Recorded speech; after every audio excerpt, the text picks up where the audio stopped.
Y ya estamos en contacto, según indica esta cortina, con Dolores Gandulfo. Ella es directora del Observatorio Electoral de la Conferencia Permanente de Partidos Políticos de América Latina y el Caribe, y es también integrante del Laboratorio de Reformas Públicas de América Latina, del colectivo Ojo Paritario y de la red de politólogas. ¿Qué tal, Dolores? Muy buenos días, gracias por este contacto nuevamente.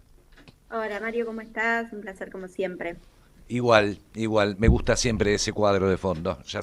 te vamos ubicando. Bueno, hubo finalmente balotaje en la hermana República Oriental del Uruguay y contanos un poquito. Bueno, sí, la verdad que como habíamos anticipado, se daba este balotaje tan esperado en la región, ¿no? Para ver efectivamente hacia dónde iba Uruguay por los próximos 5 años. Recordemos que Uruguay vota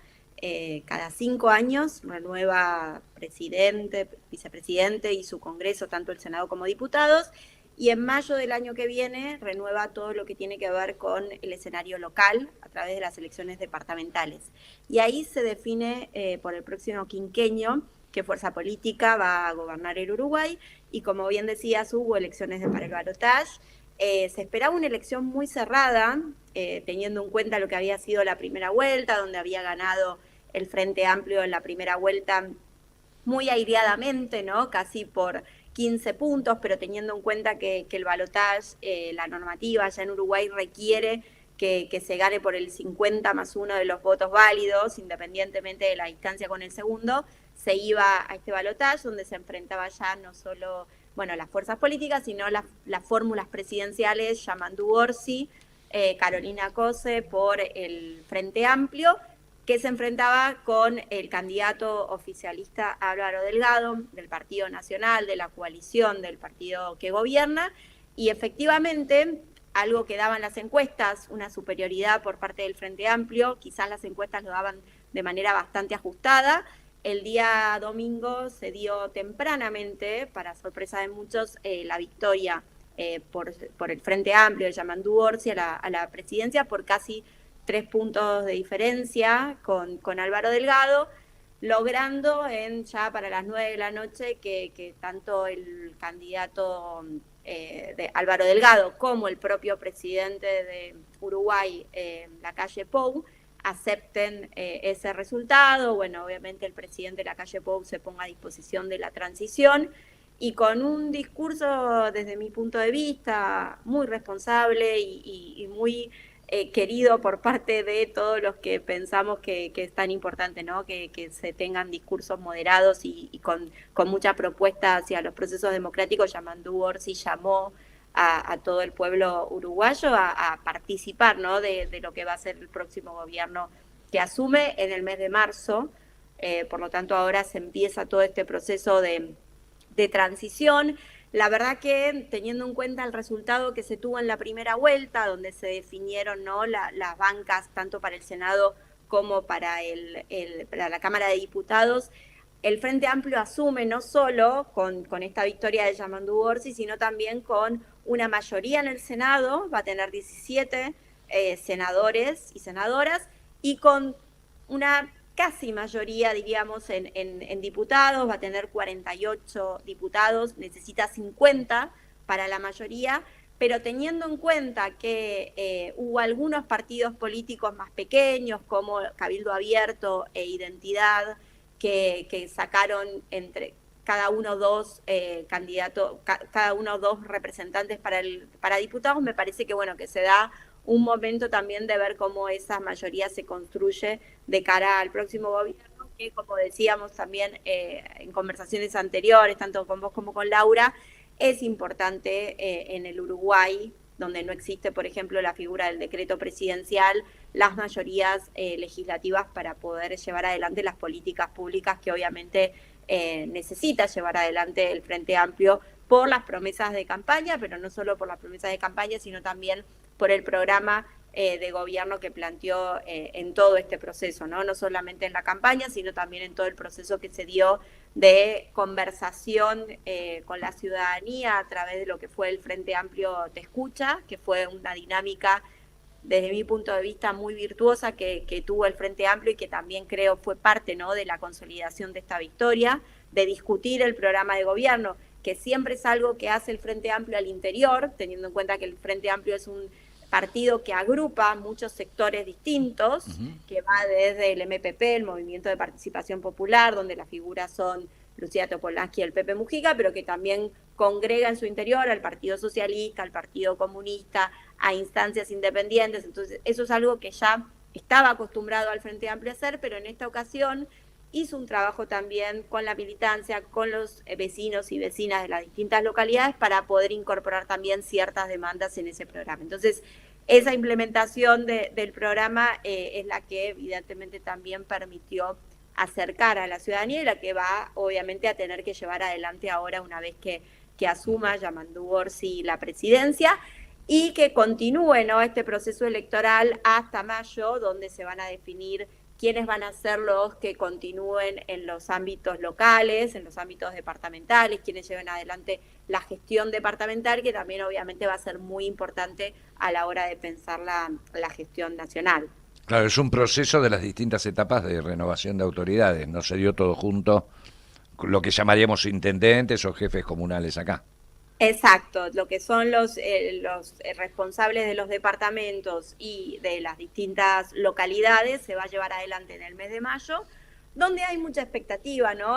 Tengamos en cuenta que si uno ve los resultados electorales del día domingo, la verdad que históricamente, y esto también se consolidó y creció incluso en la votación, el Frente Amplio siempre ha sido muy fuerte en lo que es Montevideo,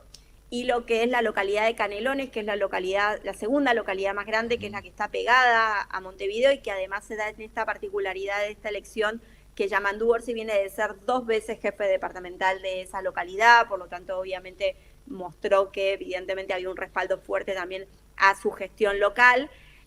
Y lo que uno podría ver es que ganó incluso el Frente Amplio en localidades que por ahí no eran tan afines al Frente Amplio, y bueno, esa es la expectativa de qué puede pasar en las departamentales. Por ejemplo, ganó en Paysandú, ganó en Salto, ganó en San José.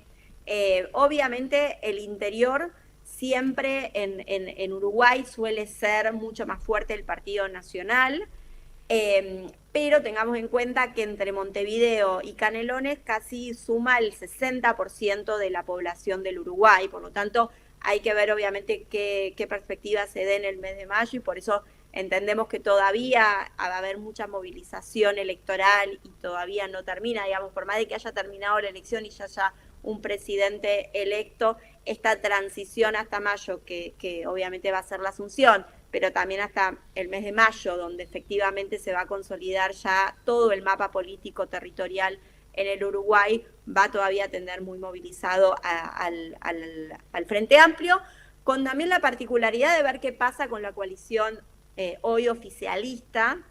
Recordemos que la coalición oficialista que lidera, digamos, el presidente Lacalle Pou, que además es un presidente, como la mayoría, diríamos, de los presidentes en Uruguay, que se va con una imagen muy alta de popularidad. Recordemos que en Uruguay no puede haber una reelección inmediata, por eso Lacalle Pou no fue a la reelección y sí puso a su secretario general de la presidencia, Álvaro Delgado, a competir, pero obviamente sigue siendo el que lleva adelante el liderazgo dentro del Partido Nacional. Hay que ver si ese liderazgo que lleva Lacalle Pou en el Partido Nacional se extiende al resto de la coalición, al Partido Colorado, al Cabildo Abierto, que es un partido más bien de derecha pero nacionalista, que se creó hace algunos años como una escisión también de esa coalición de derecha. Ya dijo que si había una derrota de la coalición oficialista,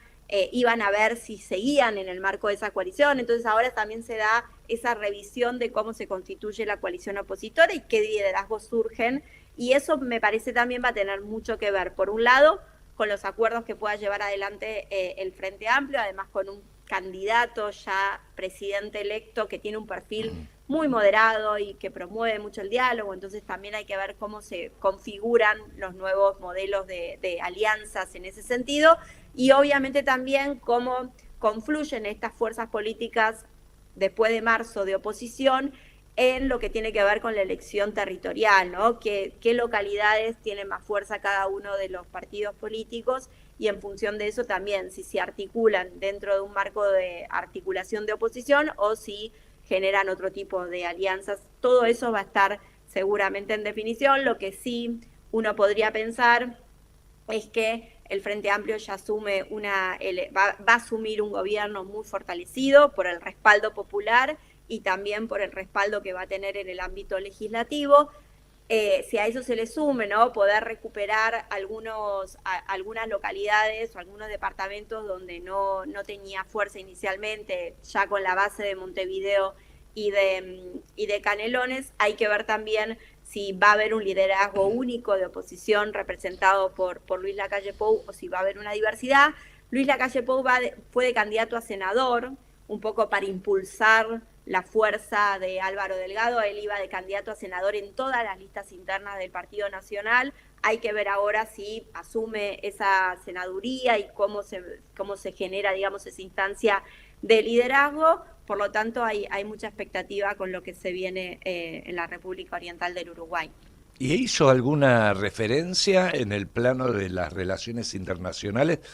Lo escuchamos hablar inmediatamente en relación a que con cordialidad y protocolo en relación al gobierno argentino, pero más allá de ello, en esta nueva composición que se da desde las elecciones de Estados Unidos para abajo en términos de la geografía tradicional me refiero, ¿hubo algún posicionamiento que te parezca de destacar o se mantuvo todo dentro de lo correcto, de lo protocolar? Bueno, a mí me parece que obviamente para la región es una muy buena noticia que el Frente Amplio conduzca nuevamente el gobierno del Uruguay, principalmente para el Cono Sur es una muy buena noticia teniendo en cuenta la relevancia que tiene el Mercosur y la posibilidad de generar un equilibrio nuevo, ¿no?, entre Brasil, Uruguay y por ahí Paraguay, Argentina, con un perfil menos de institucionalización de la integración y con una Bolivia que está también incorporándose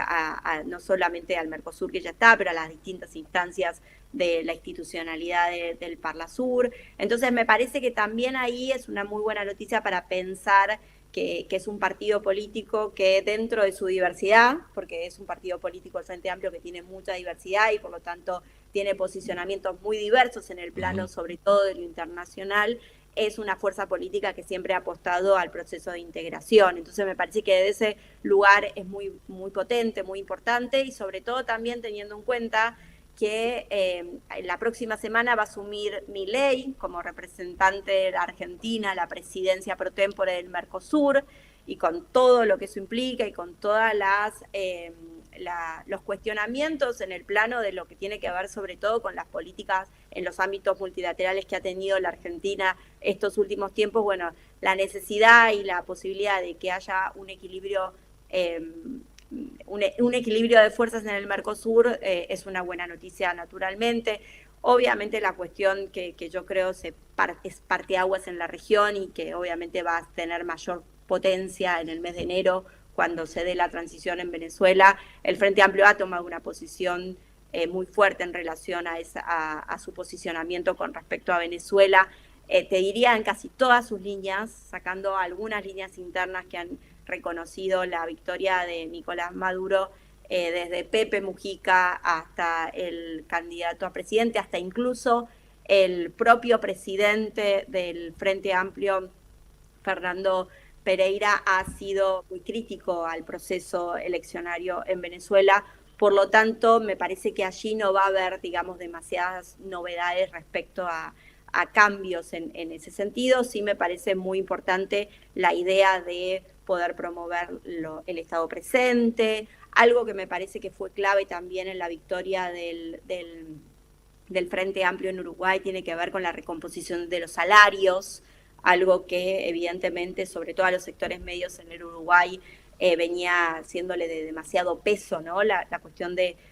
cómo afrontar lo caro que estaba el costo de vida en el Uruguay y el equiparamiento de los salarios. Me parece que esa es una de las potencias del discurso que ha tenido Yamandú Orsi en esta campaña y me parece que sobre esos puntos va a estar la prioridad en la agenda, ¿no?, que tenga que ver con la idea de recuperar el capital social en el Uruguay. Antes de despedirte, así una impresión más impectore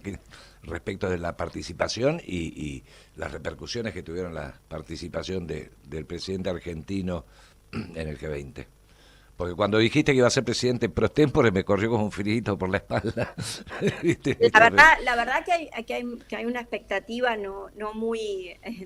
no muy optimista, Alentadora. ¿no? De que puede ser este tiempo. De hecho, bueno, me tocó participar el día lunes en una jornada de conmemoración allá en el Uruguay, en el ámbito del Parlasur, del Día de la No Violencia contra las Mujeres, y obviamente había mucha preocupación, sobre todo con las parlamentarias, diría, de todos los países del Mercosur, también incluso de Paraguay, respecto a los posicionamientos, sobre todo en el ámbito multilateral, en las Naciones Unidas, con respecto al no voto de la Argentina, el no acompañamiento del voto de la Argentina, el voto negativo de aquella recomendación en el plano de la eliminación de la violencia contra las mujeres y niñas. Por lo tanto, se